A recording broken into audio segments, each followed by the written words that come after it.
सुप्रभात मेरे प्यारे बच्चों, आपकी अपनी इस हिंदी ग्रामर की कक्षा में फिर एक बार स्वागत है। विद्यार्थी, पिछली कक्षा में हमने पाठ 4 संज्ञा के बारे में देखा और समझा था। हमने संज्ञा का अर्थ, उसकी परिभाषा और संज्ञा शब्दों का वाचन किया था। आज हम फिर एक बार संज्ञा की परिभाषा का पुनः दोहराव करते हैं। किसी व्यक्ति, वस्तु, प्राणी, भाव या स्थान के नाम को संज्ञा कहते हैं। संज्ञा का अर्थ है बच्चों नाम। आज हम संज्ञा के प्रकारों को जानेंगे व समझेंगे। हिंदी व्याकरण के अनुसार संज्ञा के 3 प्रकार हैं। ये भेद इस प्रकार है: व्यक्तिवाचक संज्ञा, जातिवाचक संज्ञा और भाववाचक संज्ञा।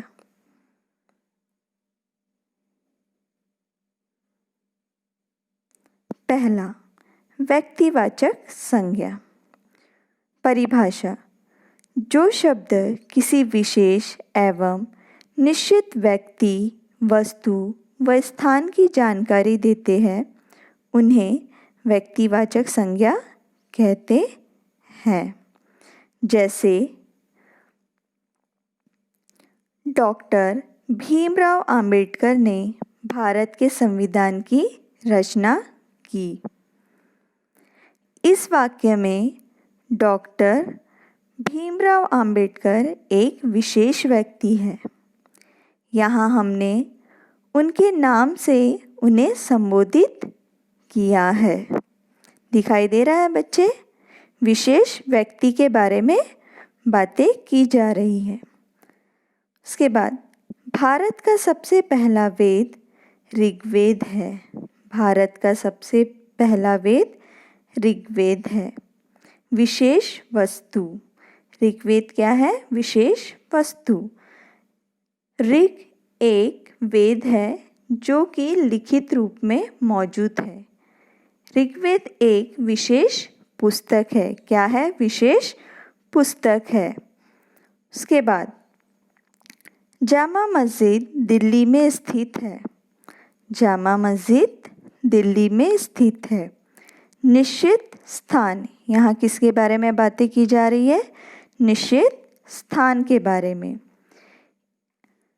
इस वाक्य में एक विशेष स्थान का बोध हो रहा है। दिल्ली एक निश्चित स्थान है। इन उदाहरणों के माध्यम से हम समझ सकते हैं कि जब किसी विशेष व्यक्ति, निश्चित स्थान एवं विशेष वस्तु की बात की जाती है तो वह व्यक्तिवाचक संज्ञा कहलाते हैं। समझ में आया बच्चों? जिस वाक्य में विशेष व्यक्ति, विशेष वस्तु और निश्चित स्थान के बारे में जब हम जानते हैं तो उन्हें व्यक्तिवाचक संज्ञा कहा जाता है। दूसरा, जातिवाचक संज्ञा। उसकी परिभाषा: किसी भी प्राणी, जंतु एवं समूह की जानकारी देने वाले संज्ञा शब्दों को जातिवाचक संज्ञा कहते हैं। जैसे रानी किताब पढ़ रही है।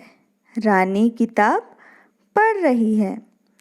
इस वाक्य में केवल किताब कहा गया है। क्या कहा गया है? किताब कहा गया है।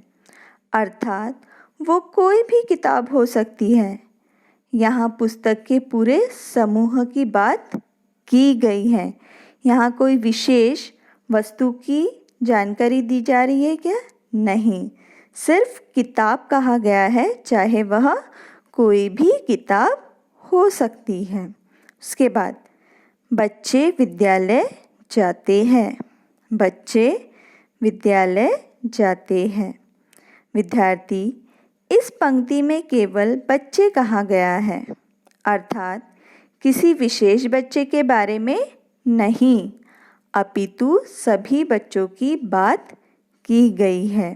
किसी विशेष बच्चे के बारे में बताया गया है क्या? नहीं। उसके बाद आज हम फल खाएंगे। आज हम फल खाएंगे। इस वाक्य में किसी फल का नाम नहीं दिया गया है, बल्कि यहाँ फलों के समूह की बात की गई है। कोई विशेष फल का नाम लिया गया है क्या? नहीं। यदि मैं यहाँ कहूँ कि आज मैंने आम खाया था, आज मैंने आम खाया था, तो यह भी जातिवाचक संज्ञा ही है। क्यों है? क्योंकि आम के किसी विशेष प्रजाति का नाम नहीं लिया गया है। बच्चे, हम जब फल लाते हैं, आम लाते हैं, तो उसमें भी प्रकार होते हैं। फलों के प्रकार है? हाँ, है फलों के प्रकार।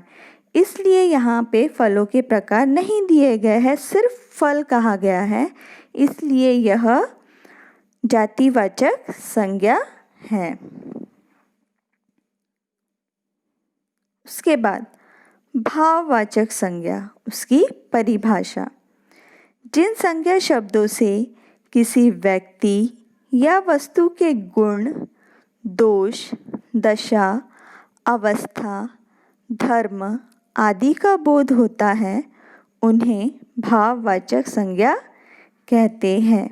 जैसे दया, अच्छाई, सफलता, शांति, धैर्य, सुंदर, प्रेम, बुढ़ापा, बहुमूल्य, ये सभी शब्द भाववाचक संज्ञा के हैं। भाववाचक संज्ञा में उन गुणों का बोध होता है जिसका अनुभव हमारा मन या हृदय करता है, किंतु हम उन्हें ना तो देख सकते हैं, ना ही स्पर्श कर सकते हैं। जैसे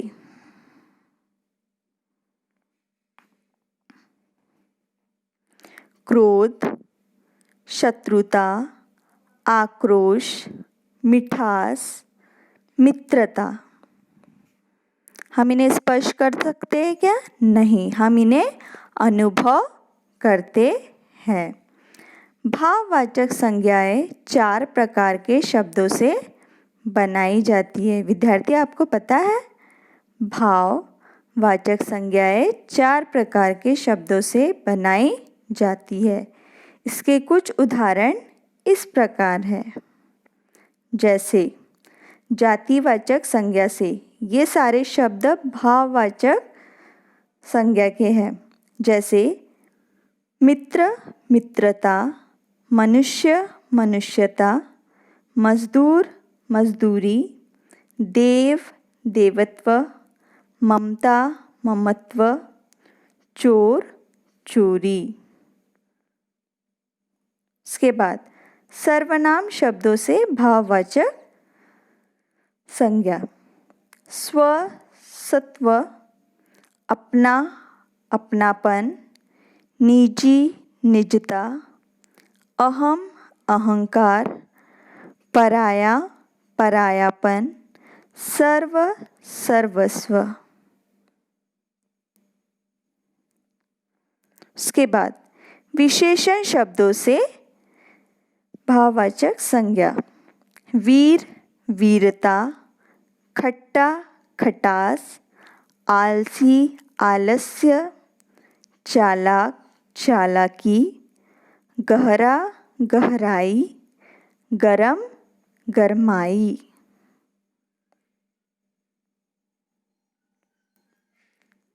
उसके बाद क्रिया शब्दों से भाववाचक संज्ञा।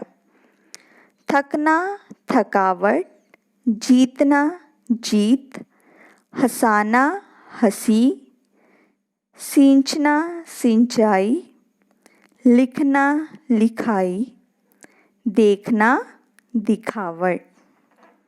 विद्यार्थी, इस प्रकार भाववाचक संज्ञाओं को प्रकट किया जाता है। समझ में आया बच्चों? ये सब जितने भी शब्दों का वाचन किया हमने, वे सभी भाववाचक संज्ञा के शब्द हैं। आओ कुछ और संज्ञा शब्दों को हम जानें और पढ़ें। देशों के नाम: चीन, Pakistan, Iran, Japan, France, Germany, Sri Lanka. शहरों के नाम: मुंबई, पटना, भोपाल, लखनऊ, चंडीगढ़, जयपुर, कोलकाता, कोच्चि, हैदराबाद। त्योहारों के नाम: होली, ईद, दीपावली, रक्षाबंधन, क्रिसमस, पोंगल, छठ, दुर्गा पूजा। उसके बाद नदियों के नाम: गंगा, यमुना, कावेरी, गोदावरी, ब्रह्मपुत्र। इमारतों के नाम: ताजमहल, कुतुब मीनार, चार मीनार। खेलों के नाम: ludo, hockey, cricket, tennis, badminton. दिनों और महीनों के नाम: सोमवार, रविवार, जनवरी, दिसंबर। पर्वतों के नाम: एवरेस्ट, विंध्याचल, सतपुड़ा, अरावली। विद्यार्थी, इस प्रकार हमने संज्ञा शब्दों का वाचन किया और संज्ञा शब्दों को जाना। आपका गृह कार्य: संज्ञा के प्रकारों की परिभाषाएं लिखकर उसे याद करें। आशा करती हूँ कि संज्ञा के प्रकार आपको समझ में आया होगा। धन्यवाद।